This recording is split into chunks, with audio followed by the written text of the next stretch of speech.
What is the worst case of psycho overprotective helicopter parents that you've ever seen? I went to high school with a guy whose parents had a camera installed in his room that fed into a television screen in their bedroom. When he told me, I assumed it was one of those things they used when he was a baby and then disabled as he got older. Nope. According to him, they kept it on 24/7, even though he was 17. I had never been so creeped out. Story 2. My first roommate in college was extremely coddled by his mother, or at least I thought so. His home was about an hour from campus, and she came up every day to do his laundry, make his bed, and clean his side of the room. They were both neat freaks. And while I wasn't a slob, I wasn't quite as tidy as they would have liked. I would often come back from class to find her making my bed, organizing my desk, and picking up my dirty clothes. I didn't really appreciate it, but I kept my mouth shut to avoid making waves. Things finally got really weird when I came back to the room after a class was canceled and found them both in the same twin bed. He was sleeping, and she was stroking his hair and face while singing him a lullaby. Story 3. My aunt. For years, she was considered the cool aunt. She traveled extensively, went to concerts, was extremely hip, and remained unmarried. She often insisted she didn't want to marry or have kids. Then, around the age of 40, she suddenly changed her mind and decided to marry Brian, a man she had been dating and living with for a few years. Brian was hilarious, charming, and my family genuinely liked him. So it seemed my aunt had simply found the right person and changed her perspective. Everyone was genuinely happy with her decision, thinking she had finally settled down wisely. After they got married, they chose to have children, which raised more than a few eyebrows in the family. My aunt had never been the maternal type. She was fairly impatient, prone to jumping from one interest to another, and didn't seem like the most suitable candidate to provide a stable environment for raising kids. Yet she insisted this was something she wanted deeply with her husband, and they planned everything meticulously. At 41, who could truly argue with her? She eventually had 2 kids with Brian, and suddenly she became extremely religious. While my family is technically Catholic, we are not strict beyond basic participation in sacraments like baptism, communion, and confirmation.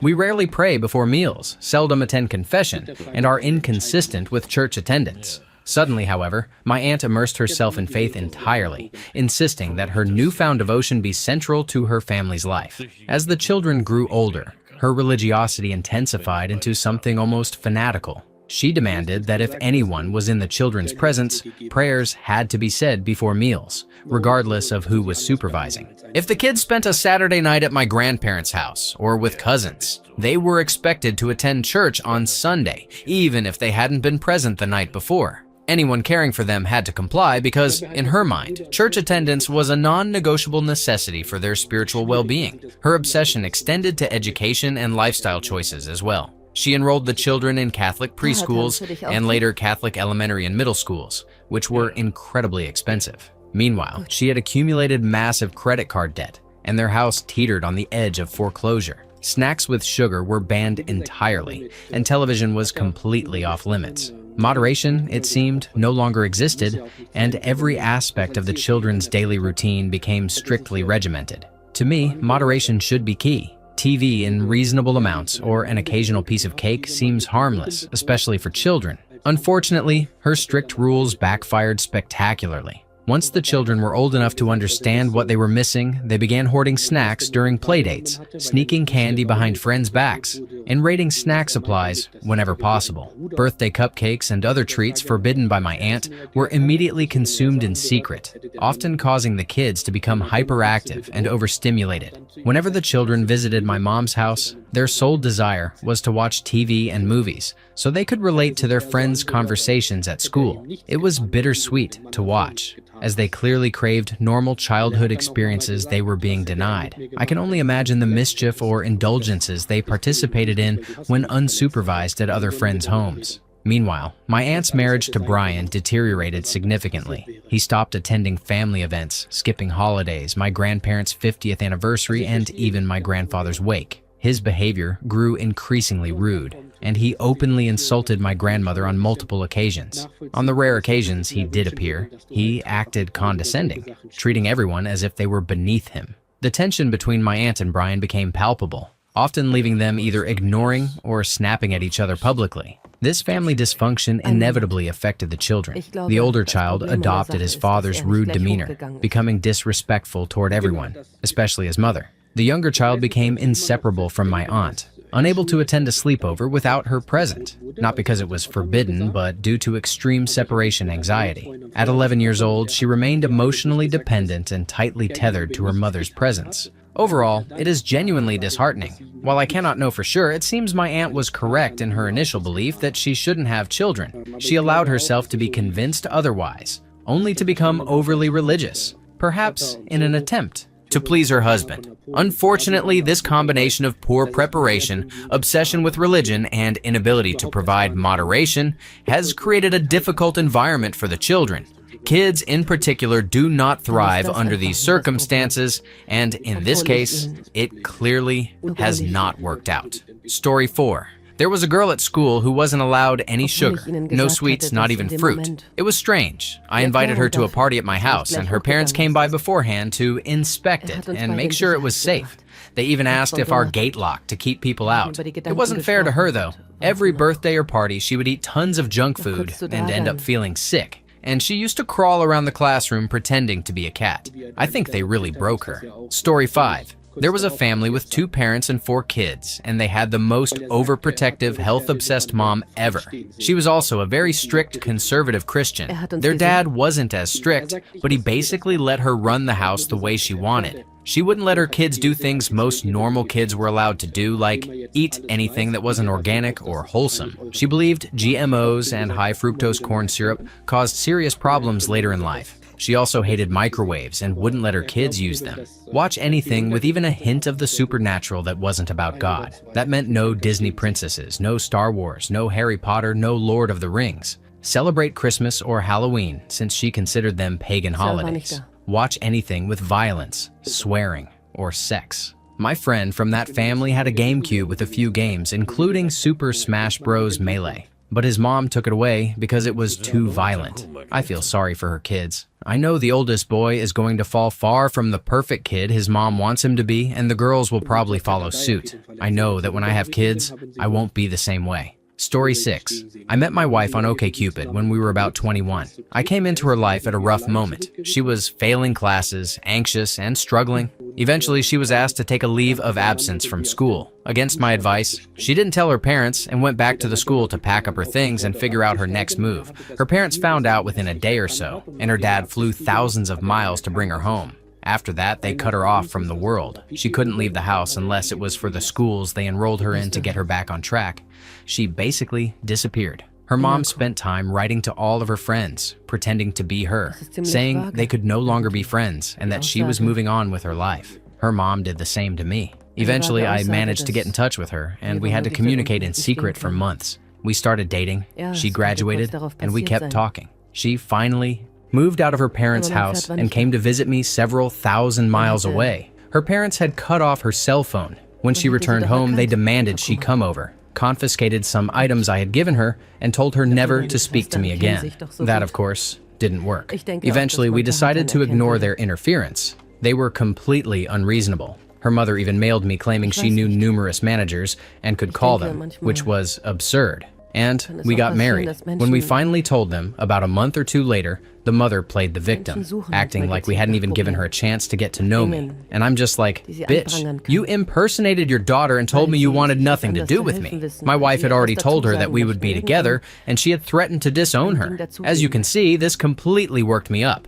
Nonetheless, the mother now refuses to speak to either of us and has manipulated the spineless father into cutting off his own child. Meanwhile, the teenage younger sister thinks my wife is the worst person in the world for choosing to live her life. Story 7. My ex's mom screamed inches from my face that I was stealing her son away when he bought his house. It was his decision to buy it, and he had wanted me to live with him. The location of the house, you ask? Directly across the street from where his parents live. Story 8. I am 16 years old, and I have a very overprotective father. There are so many things he won't let me do for reasons that make absolutely no sense. 1. If I meet a friend at a shopping mall or any public place, he insists on walking with us at all times, no exceptions. He follows us into every shop we enter, and if we need to use the bathroom, he waits outside the ladies' room. It feels suffocating and humiliating, with no way around it. When he is walking with us and spots a shop he wants to browse, my friends and I have no choice but to follow him until he finishes. I am not allowed to walk quickly because he thinks I am trying to run away or hide something. His control extends to the smallest details, and it feels like there is no privacy or independence at all. 2. As a girl, I am not allowed to have long hair. My father strictly forbids hair that goes below the shoulders. For all 16 years of my life, he has dictated exactly how my hair should look. The typical haircut I get is either a pixie cut or a short bob. When I ask why I cannot style my own hair, he says, "You're only 16. You're a schoolgirl. Long hair makes you look old. Short hair presents your natural beauty and youth. I know what I'm doing. Don't argue with me." This drives me absolutely mad, because as a teenager, I cared about my looks and felt unattractive with short hair. The longest my hair has ever been is shoulder length. Additionally, I must always have a fringe and am forbidden from parting my hair to the side, even though that style suits me far better. 3. I am not allowed to wear any makeup, dangling earrings, or even tie my hair up when I feel hot. Colored lip balm and pretty earrings are strictly prohibited because they are considered age inappropriate. No mascara, foundation, or anything else is allowed for a 16-year-old, although he does permit the occasional nail polish, which feels like a small victory. Sandals are also forbidden because they are age inappropriate and ugly, according to him. It feels like nothing I do is ever acceptable in his eyes. 4. My phone is constantly monitored. All of my chats with friends and family must be read, and he has the passwords to my social media accounts. Occasionally, he logs into my accounts to post on my behalf, so I appear active to my followers. If I ever try to change a password, I am scolded and forced to immediately give him the new one. It feels like I have no ownership over my own life and no control over my personal space. 5. My parents are divorced, and I spend weekends with my mom whenever she is free and not working. However, I am only allowed to stay with my mom under the strict condition that I send my dad a status update every 30 minutes, detailing where I am and what I am doing. If I am even slightly late with an update, I receive an angry call or message from him. On top of that, he must approve every place I go with my mom during the weekends. It is exhausting, frustrating, and completely draining. My father's overprotectiveness is driving me absolutely nuts. There is no room for me to grow up, explore the world, or discover things on my own. Every day feels like I am trapped under his strict rules, and I cannot wait until I turn 18 so I can finally escape this constant surveillance and control. The longing for independence is overwhelming, and I dream of a life where I can make my own choices without fear of endless rules and scrutiny. Story 9. When I was in college, I was dating a girl, and had been for some time. My dad lived in another state, and we had made plans to visit him so she could meet him for the first time. The day we were supposed to leave, about 2 hours before we were set to go, she got her grades from college. They weren't as good as her parents wanted, so they grounded her. I went to her house to try to reason with her mom. I should have bailed at that red flag, but I was in love, and her mom was extremely condescending. I explained that my dad and stepmom had made arrangements for her to be there, and how excited they were to meet her. She wouldn't hear it. I made the mistake of saying, "I understand that you're upset, but deciding this right before the trip just seems childish." I was immediately banned from their house. We stayed together for a long time after that, but I know her parents are still very overprotective and she remains extremely dependent on them. She's 31, and the last time I spoke to her, a few months ago, she was still living with them. Story 10. A good friend of mine has lived with his grandparents his whole life. Now, it's just his grandmother, and she's insanity turned up to 11. I've known this guy since high school. It took 4 years before I was allowed into his house because his grandmother didn't like that I have long hair. She said she didn't want a hippie in the house. When he leaves the house, she calls around 8 or 9 in the evening to ask when he's coming home. I use ask loosely. It's more like pestering him, and she continues calling every 30 minutes or so. There have been no repercussions from him completely ignoring her calls. When she goes out, he has to go with her. I understand she may have a fear of going out alone, probably fueled in part by watching Fox News, but they live in a very, very low crime area. In the last decade, there has been one shooting, no muggings or armed robberies, and the only police calls are usually for people stealing from Walmart. His car was totaled 2 years ago, and he still doesn't have another one because she won't let him save money to buy one. He has to pay the vast majority of bills and rent, even though she is fully capable of paying her share. He can't refuse because she has threatened to kick him out. A threat that holds more weight now that he doesn't have a car. He has to use hers to get back and forth to work. Several years ago, we went on vacation, and she told us not to go to a place on our agenda because it was a bad area. We said we wouldn't, but of course we went anyway. And unsurprisingly, nothing happened. He isn't allowed to have any alcohol, though he sneaks it in, must leave his bedroom door open, and cannot use bad language. In all honesty, she treats him like a 12-year-old, even though he's in his upper 20s. Story 11. Ethan, a freshman I had befriended earlier that year, ended up making my sophomore homecoming dance one of the most chaotic experiences I've ever had. He was kind, funny, and quirky, and about a month before the dance, he nervously asked, "Hey, do you want to go to homecoming with me just as friends?" Naturally, I agreed, thinking it would be fun, but little did I know how intense his mother's involvement would be.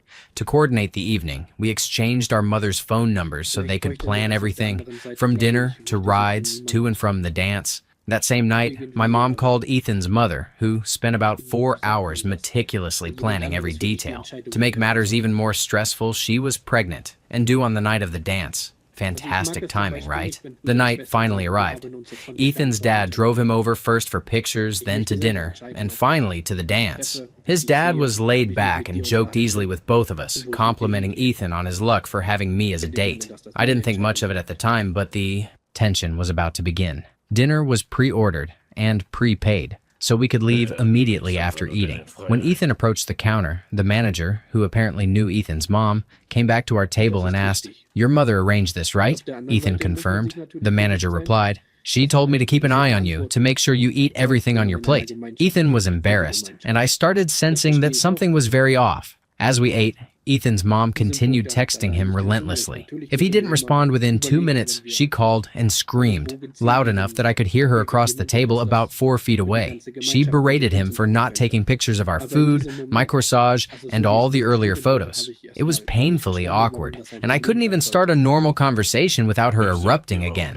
After barely touching our meals, we left the restaurant. Just 3 blocks away, Ethan got a text from his mom demanding a picture with the mural on the restaurant wall. We quickly went back to take the photo and sent it to her, only for her to call immediately, yelling that he was messing everything up. I thought, seriously, woman, leave him alone. He's already a nervous wreck. We finally arrived at the dance and joined my best friend Marcy and her date, Carl.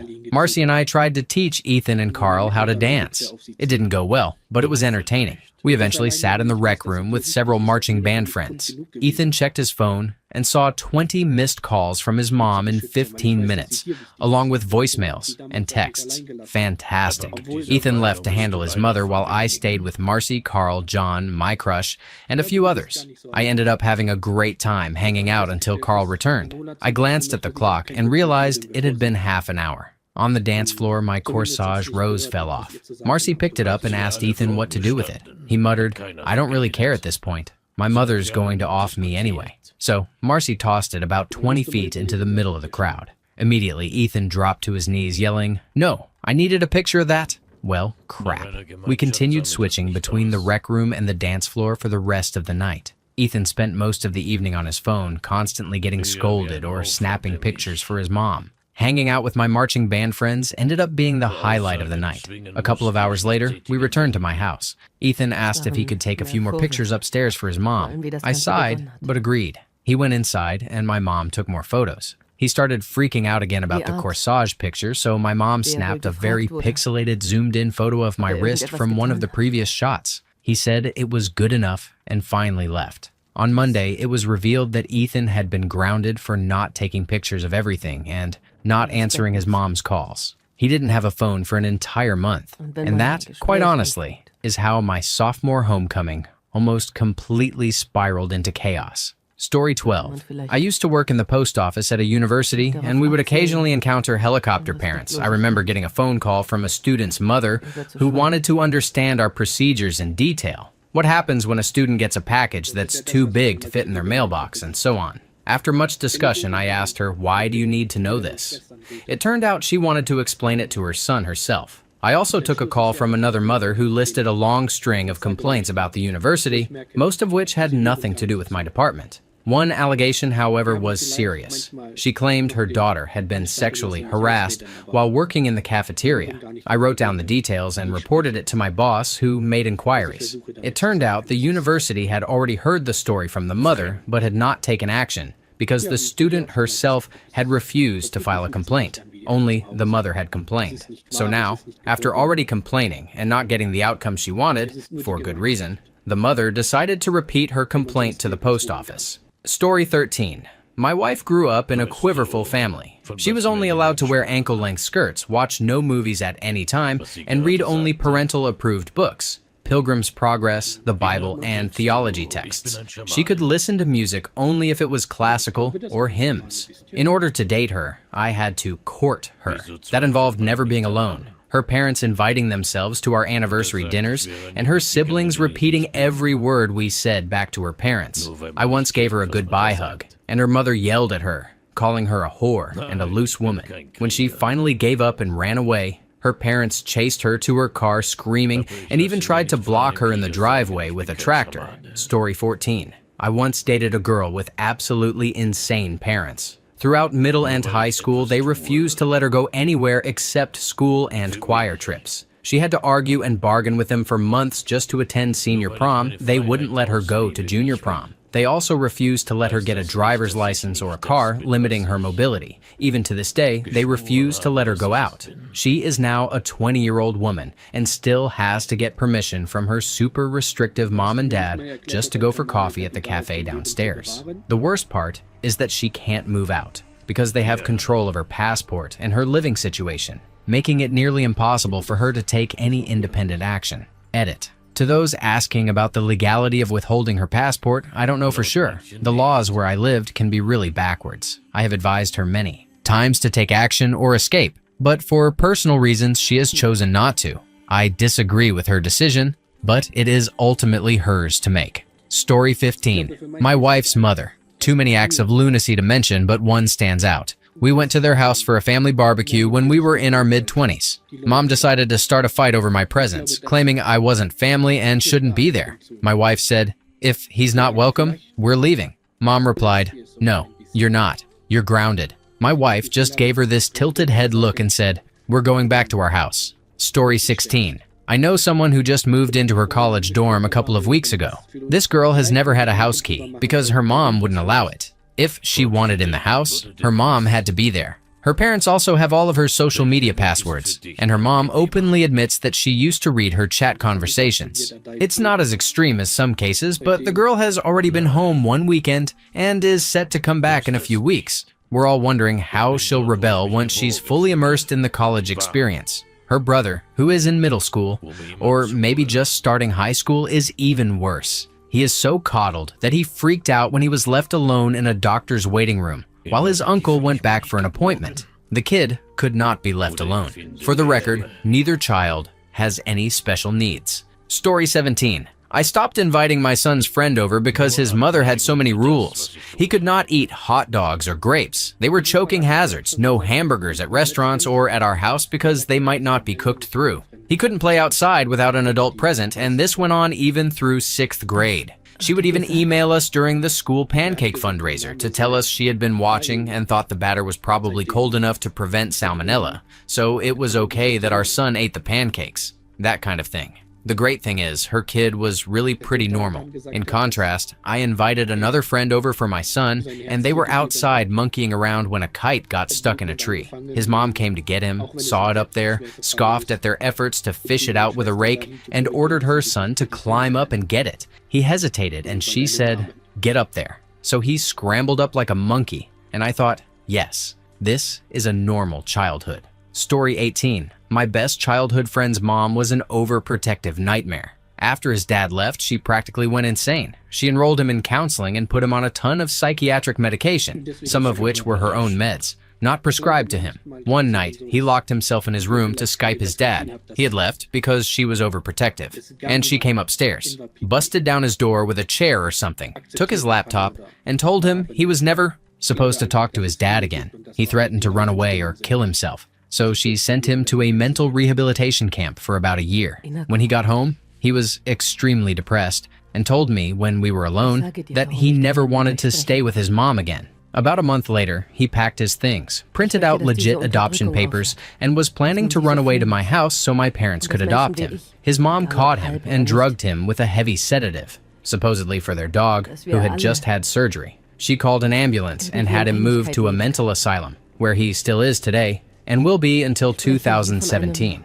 I get to see him about once a year on his birthday when my mom drives me up. It's really sad because he's a normal kid with a super overprotective mother, and she has ruined his life. When he gets out, I will be going into my freshman year of college, and I plan to pick him up and never take him back to his mom. I want to take him in as a little brother. Story 19. My wife's half-brother, let's call him Joe, is by far the strangest person I've encountered, mainly because of the way he was raised. He is currently 24 years old and still lives with my wife's parents, working part-time as a bagger at Publix. That in itself isn't tragic, but there's an issue. The dad, whom my wife and I call either an a-hole or a jerk, is extremely overprotective of him, and Joe doesn't even realize that the rules he follows are far from normal. Joe fully accepts them and never disobeys. The first thing that struck me as really strange is that Joe is not allowed to drive after dark, even though he's 24. When he has a night shift at Publix, the jerk drives him to work and picks him up afterward.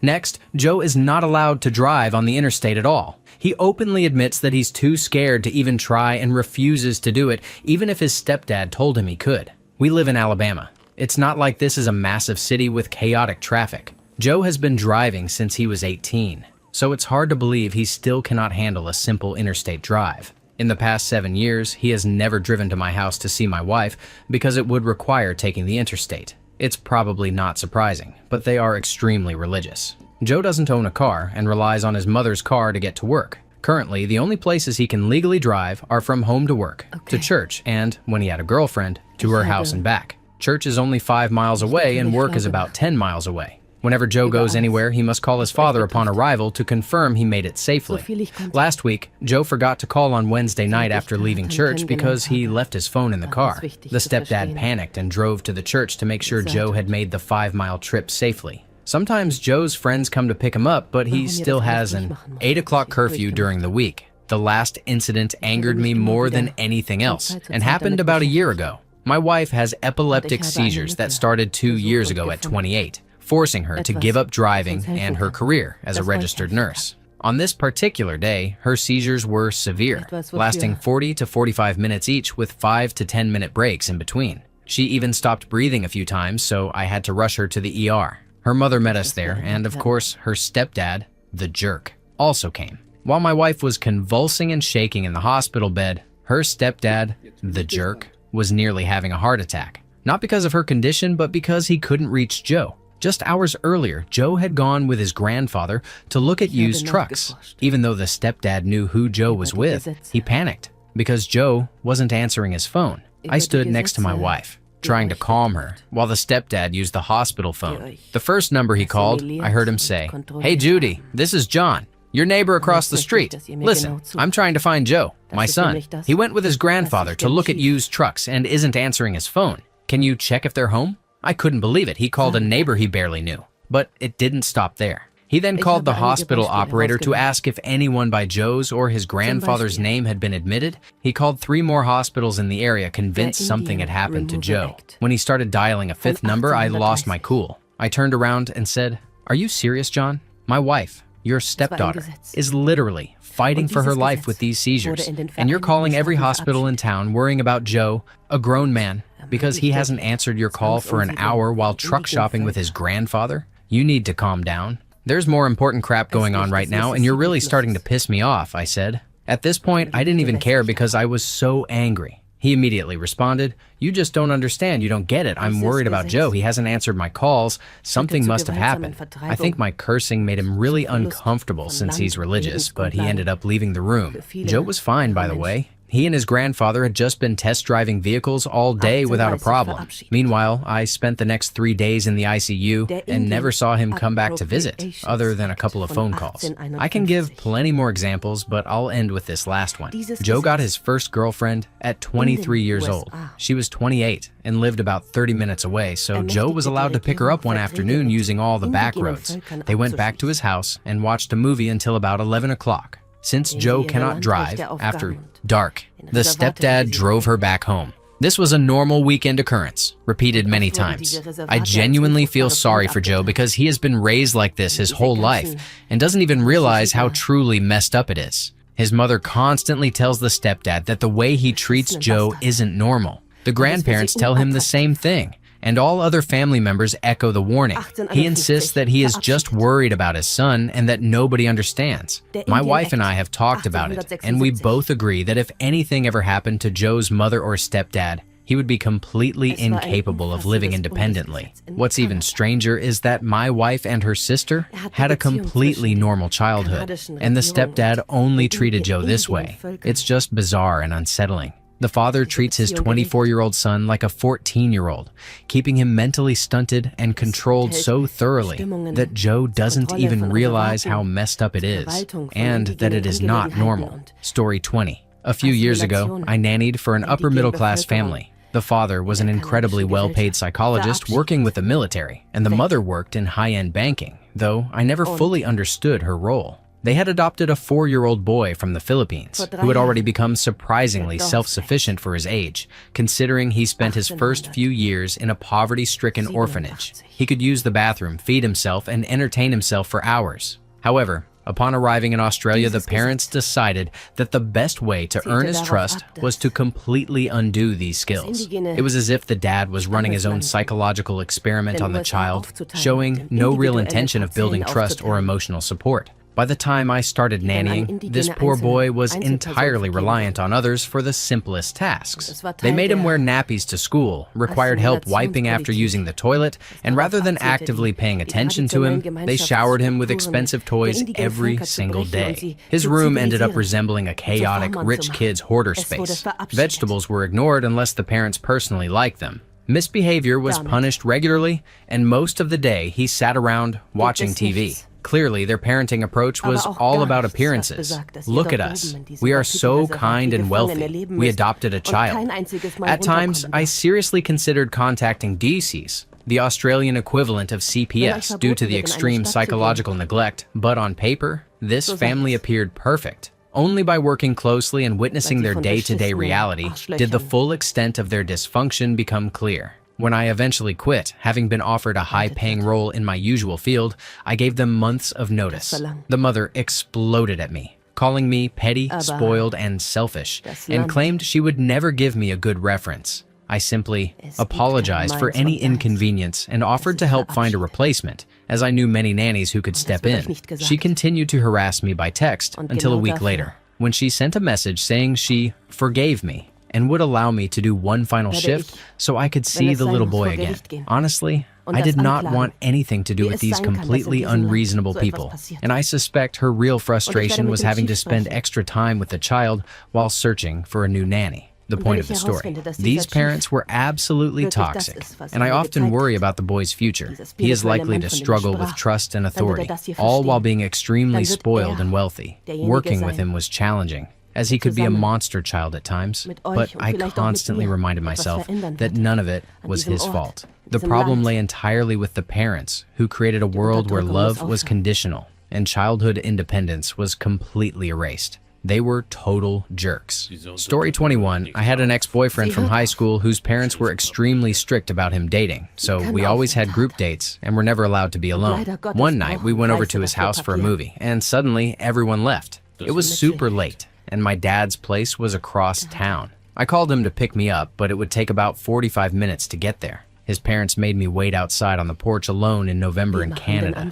It was freezing. He wasn't allowed to wait with me, and they didn't even let me wait in the foyer under their supervision. Story 22. My first boyfriend in high school practically lived at our house because my mother refused to let me go to his. He was over every day after school and most weekends. Finally, I convinced her to let me drive myself to his house. By this point, I had met his dad twice, and his dad thought he had done something to offend or scare me off, since I never came to visit. I really wanted to hang out with him and his dad. So I drove myself to his house on the condition that I call my mother immediately upon arrival from their phone. Google Maps said it would take about 8 minutes to get there.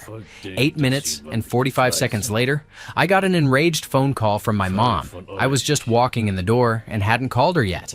She made me immediately return home and grounded me from my cell phone for a month. Story 23. After a pretty nasty breakup with my ex, I started dating a girl I'd met at college. I was 20, she was 19, and she had her own car, so she seemed independent and responsible, at least on the surface.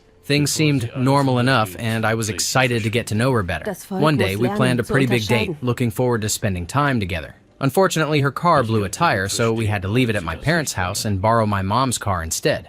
We ended up driving about 2 hours to a nice beach, enjoying ourselves completely. Platonic. It was a fun day filled with laughs, sightseeing, and relaxation, with no romantic or intimate activity involved. After the beach, we drove back to my house and relaxed on my couch, eventually passing out from the long day. Again, nothing intimate happened, just two people exhausted and comfortable around each other. We hadn't set an alarm, so we woke up later that night around 8 in the evening. That's when she started panicking, because she hadn't checked in with her parents. I looked at my phone and saw no less than 30 missed calls and 10 angry voicemails from her mom. What surprised me even more was that neither she nor I had given her mom my number, and she hadn't given me hers. We grabbed our things, intending to get her home in my mom's car, only to discover her parents sitting on the hood of the car, alongside my ex's dad. I barely had time to react before her mom started screaming at us in the driveway. I apologized profusely, but she continued yelling, eventually scruffing her daughter by the shirt and dragging her to the car.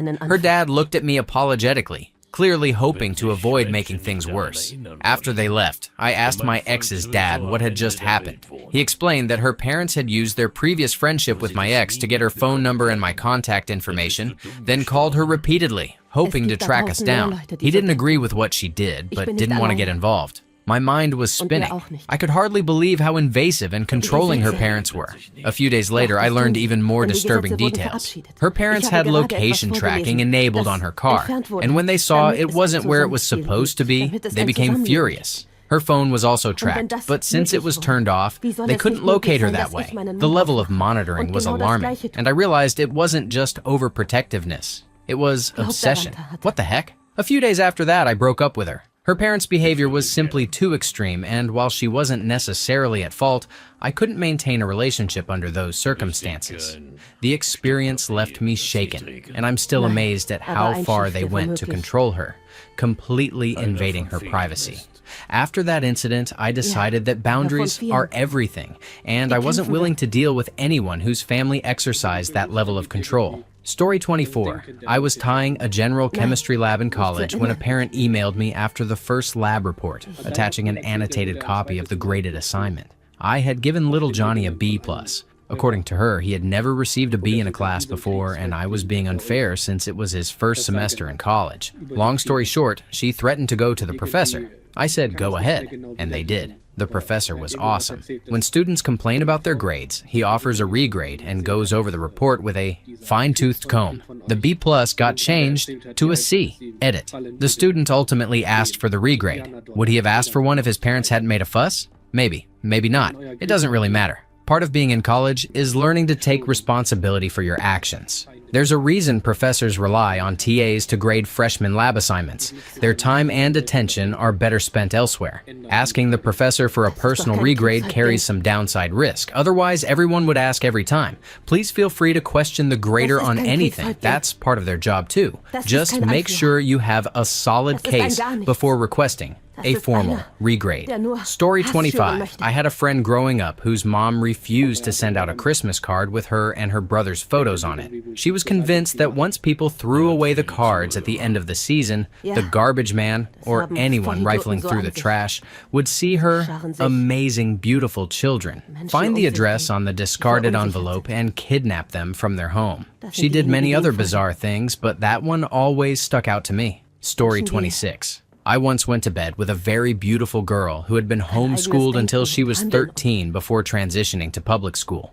On 3 separate occasions, we were in the middle of fooling around when she would suddenly hit a wall and stop, and I would stop too. She explained the attitudes she had grown up with about having physical relations and how they made her clamp up, often on the verge of tears. I would reassure her that it was fine and that she shouldn't be embarrassed. It blew my mind that at 24, this young, beautiful, well-traveled, educated woman still couldn't be physically intimate past a certain point because of a mental block instilled by her parents. It's strange how parental messages about intimacy can have such a lasting impact.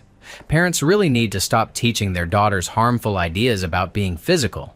If not for the sake of their self-confidence issues, then at least to stop C-blocking me. Story 27. I got one. My sister once told me about a time she was at a beach house with her friends. They were all over 20 years old and planning to stay there for the weekend. Naturally, they were going to stay up all night watching movies. When midnight struck, one girl's phone started to ring. It was her mother, telling her to go to sleep. The worst part? She silently stood up and went to bed. She is over 20 years old. Story 28. My dad would lock me in the house like it was a prison. He never let me play outside with the other kids. The only time I got outside was when I went to school, and even then he wouldn't let me participate in extracurricular activities. He would always hang around the school. I was such a depressed, lonely child. I had a 9:30 p.m. curfew until I was 19. The only friend I had was my dog. I loved that dog so much. But my dad killed him in a drunken, cocaine-fueled rage. He curb-stomped the dog to death, and then hid the body somewhere in the woods so no one would find it. He claimed he did it because the dog was supposedly violent and aggressive,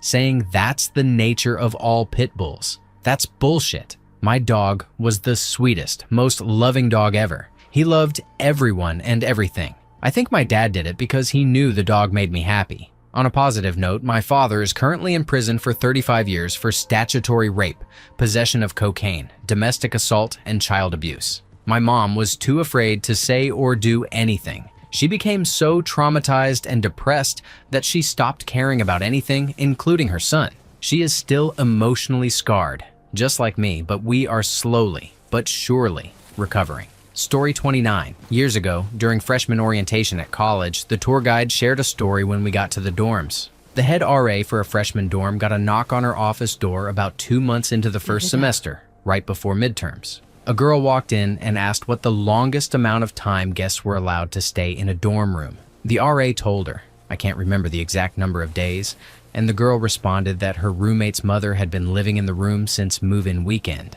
Holy hell. Story 30. I was friends in high school with this kid.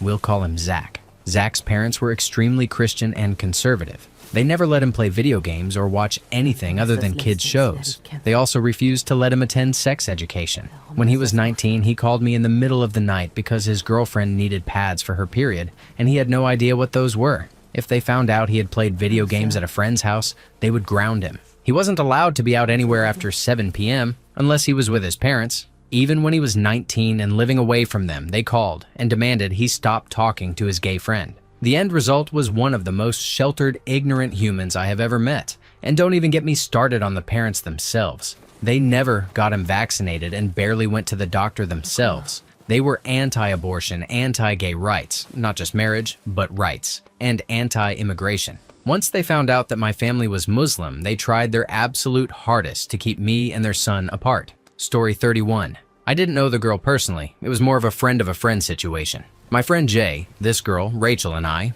were all doing some volunteer work together after school. It was the middle of fall, getting cold and dark, and the days were shortening fast. Jay offered to give her a ride home since he was dropping me off as well, and she agreed, though she warned us that her mom would be absolutely livid if she knew a boy had given her a ride. The tension was already palpable before we even left the volunteer site. What we ended up doing was driving to her street but parking a block down so her mom wouldn't see us pull up. Sure enough, her mom was watching from the front window like a hawk. I switched spots with Jay for the driver's seat, Rachel sat in the passenger seat, and Jay squeezed into the back. At this point, I technically wasn't supposed to be driving since I didn't have a permit, but it was only a block, and I drove slowly, careful to avoid any sudden movements that might alert her mom. I parked in front of the house, and her mom was already standing there waiting for us to step inside. Rachel had also warned me that her mom wanted to ask me a few questions, and I braced myself, trying my best to appear calm and charming despite the growing tension.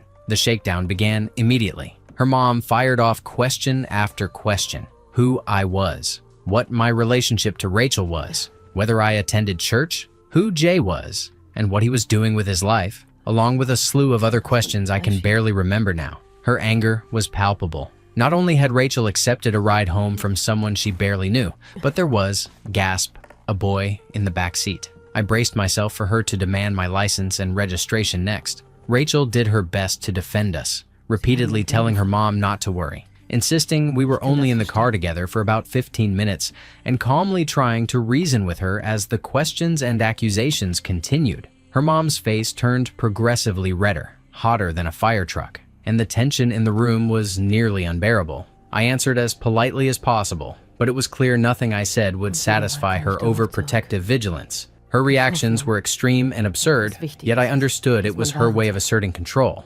Finally, Rachel thanked me for getting her home while her mom huffed and muttered in frustration. I wisely chose to leave at that point, sensing an argument was about to erupt and not wanting to be caught in the fallout. I got back into Jay's car and he directed me to drive down the rest of the block, make a right, and pull over once we were safely out of sight of Rachel's ever-watchful mom. Once we were away, Jay and I couldn't help but laugh nervously, talking about her mom's extreme behavior the rest of the way home. Poor girl had to deal with that on top of everything else in her life. The funniest part of the whole adventure, however, was Jay and his car. Jay is gay, which made the story even more ironic and amusing. He'd offered to do something nice for Rachel simply because he is a genuinely kind person. From the outside, his car looked like a normal little white sedan, but the interior was a completely different story. There was a massive Lady Gaga poster tacked to the ceiling, along with what appeared to be a spandex glittery Christmas light costume from a Lady Gaga concert he had attended.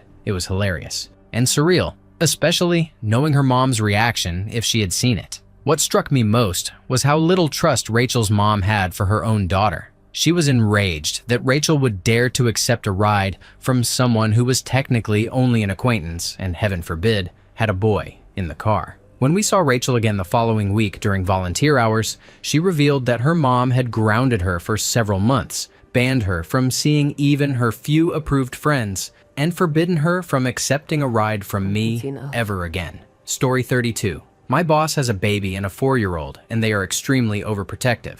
The 4-year-old still sleeps in their bed with them and the baby, and they have never left either child alone with anyone else. Sometimes he talks about how they haven't really been out since having kids, which I can relate to. I have a pair myself, but we still live our lives. The 4-year-old went to preschool, but the mom went with him and sat in the class every day, even sitting at his table and playing with him instead of letting him interact with peers. One time, they were in the office, and my boss hand-fed him because he didn't want the child handling the food himself after touching the computer. Recently, he was describing their garden and mentioned that the food at the back never gets picked because we can't go back there ever because of the baby, you know? I couldn't help but think, no, I have no idea. You live on a small fenced lot in the suburbs. What could possibly happen if you walk to the corner of your yard? The worst part is that he's constantly telling me how tired he is and how his kids never sleep, but it's probably because they're all in the same bed, waking each other up all the time. Both of my kids were in their own rooms by a couple of months old,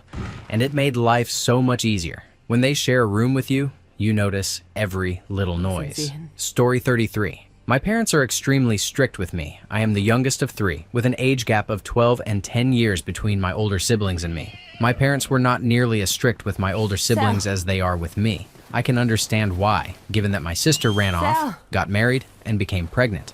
She is now in an abusive, toxic relationship. My brother struggles with clinical depression and spends most of his time either at work or in his room. I understand why my parents want to keep a close leash on me, but sometimes I feel very suffocated. I was not allowed to go to the mall with my friends alone until I was 17. I always had to beg my parents to let me attend school dances or other events. Even my brother and sister agreed with my parents' strict rules about not letting me go anywhere. This way of living has taken a toll on me. Living in America, I would constantly see my friends hanging out at the mall or at restaurants, posting it on Facebook, and I would wish it were me. Most days, I would just lie in bed, doing nothing productive. Eventually, when I did start going out with friends, my mom would only allow me to leave for 3 hours at a time. She would constantly call, blowing up not only my phone, but also my friends' phones. I was so embarrassed that I stopped going out altogether. As a result, I developed anxiety, which I still struggle with today. Bottom line, let your kids have some fun and trust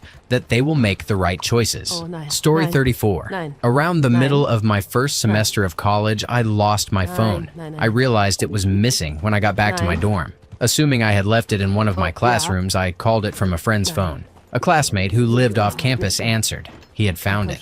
He told me he took it home because he recognized it as mine and planned to give it back to me the following Monday during class. Problem solved, or so I thought. I was very wrong. After that call, he turned the phone off. Since my phone was off, my mother couldn't reach me. And my mom being my mom, she immediately assumed the worst, that I was dead in a crack house after doing too many drugs. Without verifying anything, she booked a plane ticket and flew from Panama to Washington, D.C. just to make sure I was okay. Halfway across the continent, all for the sole purpose of asking me one question. What makes this even more absurd is that my best friend and 4 other friends from high school were attending the same college as me, living in the same dorm building. My mom had all of their phone numbers. And to make matters worse, that wasn't even the last time she took an 8-hour flight just to check on me. Story 35. My coworker has made her poor 13-year-old terrified of the world. She proudly brags about always telling her daughter never to be alone, claiming the world is full of murderers and rapists lurking around every corner, just waiting to kidnap her. As a result, the daughter is a nervous wreck all the time. She calls my coworker every morning before leaving for the school bus in tears because she has to walk half a block to the bus stop alone.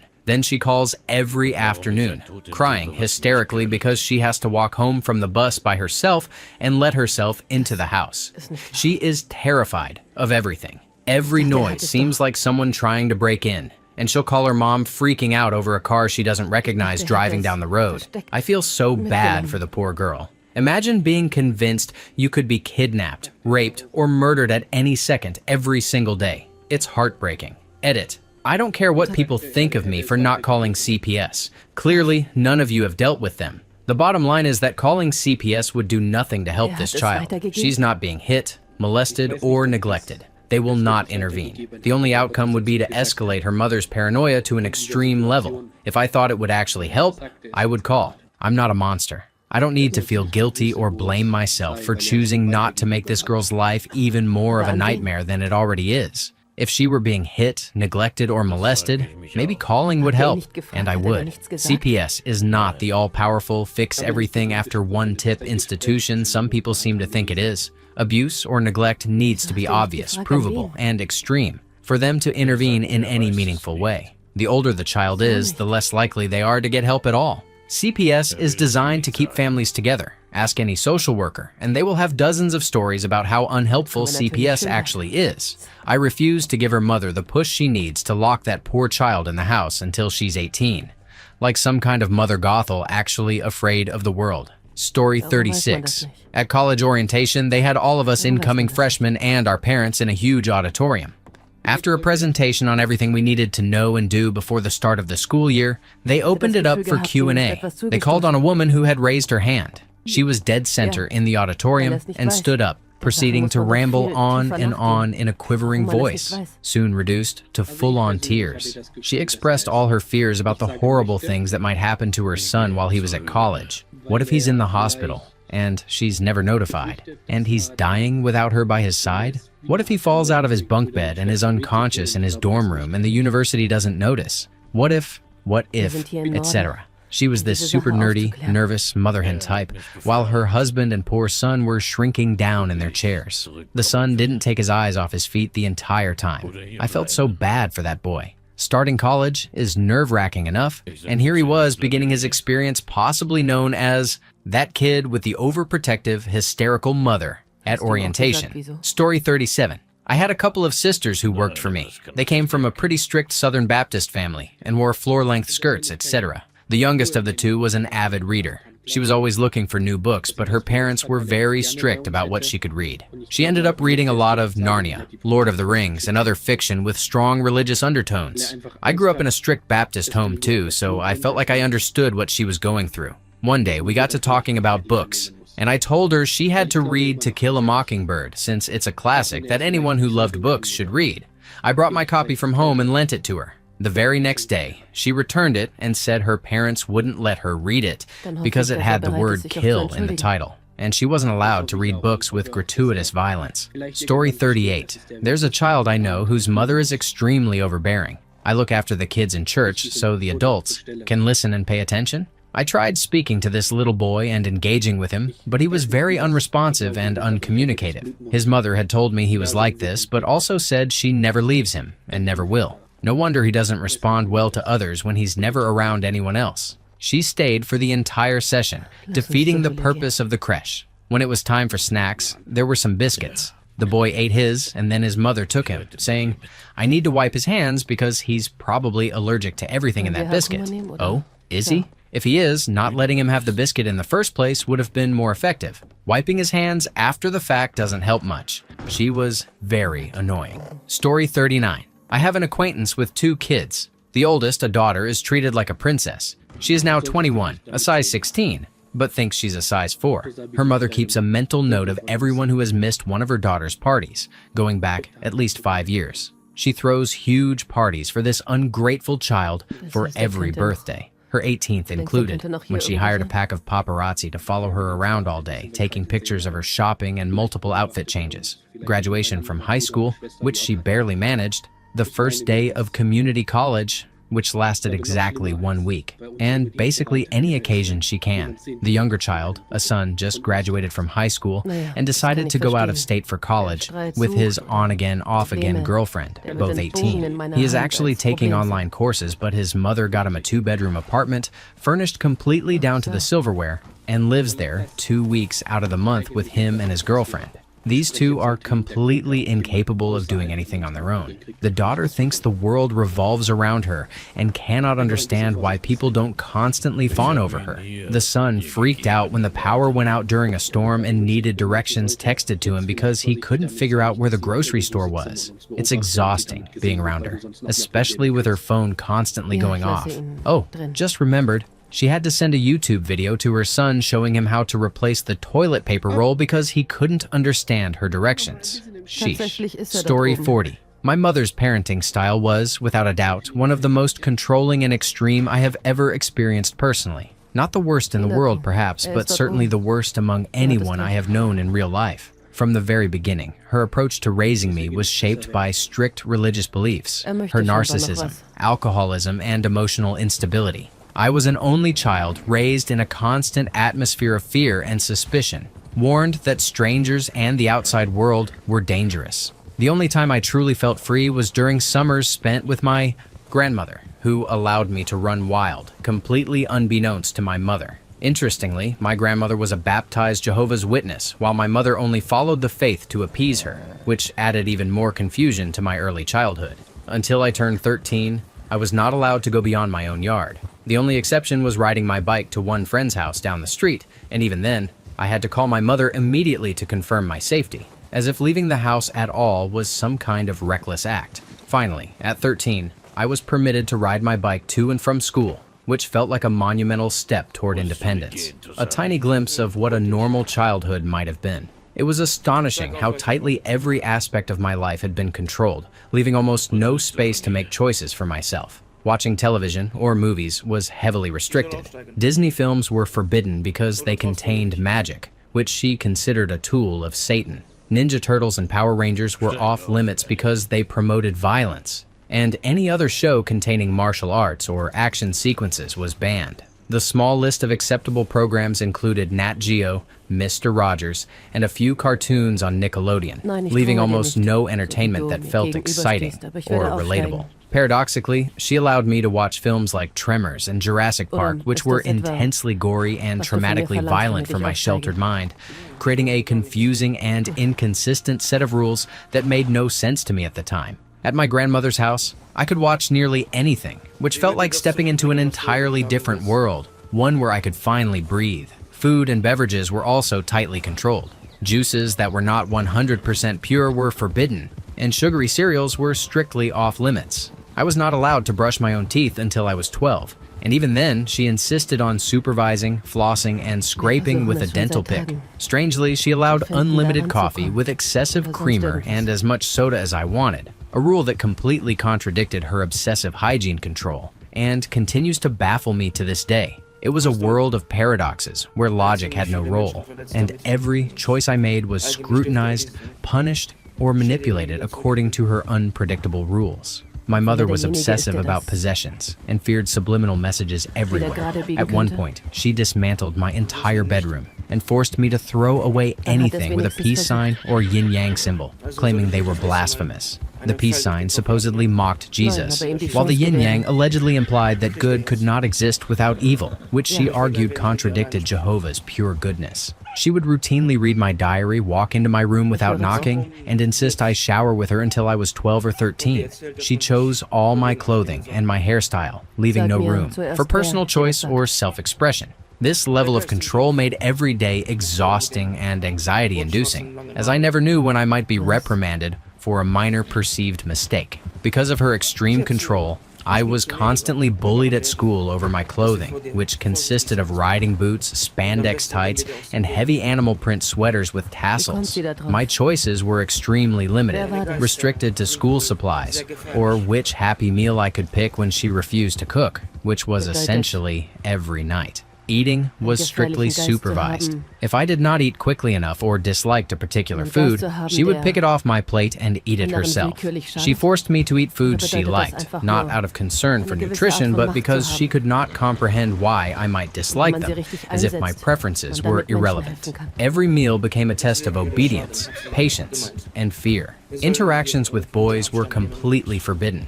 I had one male friend in middle school and junior high, and my mother would eavesdrop on our rare phone conversations, scolding or threatening him if she perceived impropriety. I was not allowed to go anywhere with friends without an adult present until I turned 13, leaving me socially isolated and constantly anxious about making any mistake in her watchful eyes. Every attempt to experience a normal childhood was met with intense control, fear, and paranoia, making any independent thought or action feel risky and forbidden. Thank you for watching. If you enjoyed this video, be sure to give it a thumbs up, subscribe, and hit the bell icon so you never miss an update.